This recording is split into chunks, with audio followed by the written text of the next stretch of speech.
자, 윤석열 정부가 시민사회단체의 목소리를 무시하고 이 기업들 이익에만 포커싱한 이 AI 기본법을 지금 강행하고 있지 않습니까? 그런데 그 가운데서 실제로 정부가 논의하는 과정에서 시민사회단체를 무시할 것을 전제로 기업과 약속한 내용이 이게 드러났다라고 하죠. 여러분들도 체감하시겠지만 이게 AI라는 것, 우리 실생활에 정말 많은 변화를 이끌어내고 있죠. 이 발전 속도를 우리가 채 따라가기도 어렵다라는 이야기들도 나오고요. 그 발전 속도에 따라서 정말 다양한 우려들이 그렇게 해서 지적이 되는데, 이를테면 대량 실직에 대한, 그러니까 일자리를 잃을 거에 대한 공포부터 시작해서 인권 침해와 차별에 대한 문제, 이런 여러 범죄에 악용될 수 있는 소지에 대한 문제들도 지금 지적되고 있고, 더 나아가서 이제 만에 하나 이제 인간의 지능을 넘어선 인공 종합지능이라고 하죠. AGI라고도 하는데, AGI가 인류를 위협하게 되는 것 아니냐, 이런 우려까지도 나옵니다. 그래서 이에 따라서 이 AI의 어떤 경쟁적 개발만이 능사가 아니다. 그러니까 규제에 대한 논의가 역시나 세계사회가 발빠른 움직임으로 지금 맞춰가고 있단 말이에요. 그런 가운데서 윤석열 정부가 밀어붙이고자 하는 AI 기본법에 대한 관심도 역시나 높죠. 근데 이게 국회 차원에서 제시되었던 AI 기본법과는 다릅니다. 이 정부 차원에서 제시하는 것은 굉장한 어떤 심각한 하자가 있어요. 윤석열 정부가 강행하려고 하는 AI 기본법의 주요 골자가 뭐냐면, 크게 AI 기술 도입과 활용을 지원하는 내용들이 있죠. 이를테면 기술 개발과 창업 지원과 같은 산업 육성을 하겠다라는 거고요. 또 하나는 AI 윤리 원칙에 따른 어떤 정책 수립, 신뢰성 확보를 위한 근거 마련, 이런 거. 특히나 고위험 영역의 AI에 고지 의무를 부과하겠다, 이런 내용을 담고 있다라는 거 아닙니까?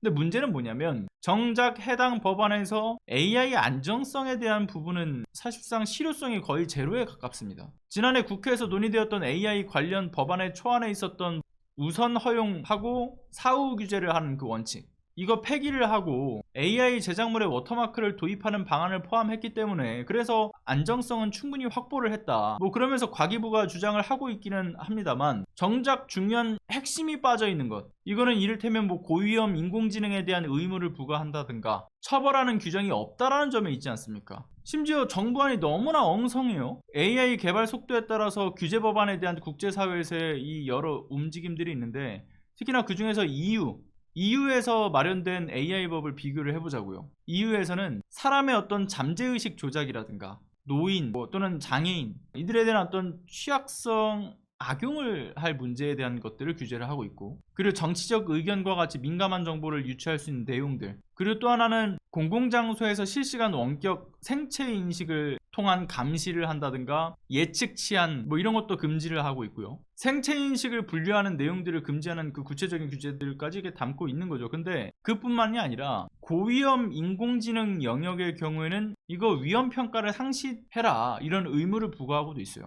그러면서 인권에 미치는 영향들을 평가하는 항목들을 넣고, 그런 어떤 이제 AI 기술에 대한 것들을 기업에서 문서화를 해서 투명성을 확보하는 것에 대한 부분들, 상시 모니터링을 하는 시스템을 구축할 것을 다 이런 의무로 부과를 시켜놨단 말이에요. 이를 어기게 되면 그에 따른 처벌도 뒤따르게끔 조항도 다 마련이 되어 있고요. 그래서 이게 개발자, 유통업자, 활용자, 이렇게 영향을 받는 어떤 여러 분야와 사람들의 관점에서 다양한 주체가 고려돼서 만들어지지 않았습니까? 그러나 윤석열 정부가 강행하려고 하는 AI 기본법은 일단 달라요. 무조건적으로 산업에만 초점이 맞춰져 있죠. 심지어 범용 AI의 경우에는 어떻게 이걸 규정하고 관리할지에 대한 내용도 아예 없습니다. 그런데 애초에 방지할 생각이 없었던 게 확인된 게 뭐냐면, 기본법 제정을 위한 비공개 간담회를 열었다는 거 아니에요. 근데 그 간담회에 참여한 협의회 구성원들을 보게 되면 다 기업인들 위주예요. 그러니까 이제 기업들의 이익을 대변하는 단체인 한국소프트웨어협회의 산하 조직이 참여를 했다라는 점이고요. 심지어는 인공지능 서울 정상회의 때 그 정보인권연구소와 같은 시민사회단체는 초대조차 하지 않았어요. 논의에서 완전히 배제를 시켜놨던 거죠. 그런데 이러한 움직임뿐만이 아니라 이번 한겨레 단독 보도를 보니까 정부가 기업들과 했던 그 비공개 간담회에서 시민단체의 반대 의견을 최소한으로만 수렴할 것이다. 그리고 인공지능 산업의 진흥 조항을 최대한 유지를 하고 처벌 규정들은 삭제한다, 이런 내용을 얘기했다라는 거예요. 그러니까 과기부 장관이 말로는 시민사회에서 제기된 우려들을 해소할 수 있는 내용들, 이걸 법안에 녹여냈다, 이렇게 주장을 했지만 그냥 거짓말이었던 거죠. 사실 법안의 내용에 관련된 우려를 해소할 만한 그 내용들을 적절히 담아 놓지도 않았을 뿐만이 아니라 실제로는 논의하는 과정에서도 애초에 자신들이 반영할 의사가 전혀 없었다, 이런 것이 확인된 겁니다. 관련 논란이 불거지니까 이제 와서 간담회 내용을 정리하던 그 실무자의 실수였을 뿐이다, 이렇게 해명을 했다지만 어찌되었든 결과적으로 시민사회단체의 의견이 반영이 안 된 법안이 만들어졌잖아요. 그럼 변함이 없죠. 정말 하나만한 해명에 불과해 보이는 거죠. 역시나 국민적 여론, 시민사회단체의 우려, 이런 건 전혀 자신들의 입장에선 상관없다는 마인드, 무조건적 친기업적 입장에서만 국정을 운영하겠다라는 입장, 소통에서 원천 배제시키겠다라는 이러한 윤석열 정권의 불통 기조, 이에 따라서 우리나라가 AI를 활용한 범죄의 최대 경유지가 되지는 않을까라는 심각한 우려가 드는 소식이기도 합니다. 역시나 말아먹는데 진심인 정부, 마찬가지로 22대 국회 차원에서 이런 윤석열 정부의 폭거에 대항해서 정말 안전한 AI 기본법의 기틀을 마련하는 것 역시 시급한 당면 과제라고 생각합니다. 좀 있으면 또 오해였다고 핑계를 댈 모양이다. 다 오해라고 얘기하고 있습니다. 지금 앞서 얘기했던 그 법원 공무원들의 심각한 반발을 사고 있는 내용도 지금 이게 오해다, 해프닝이다 라고 얘기하고 있잖아요. 그리고 이 AI 기본법과 관련돼서도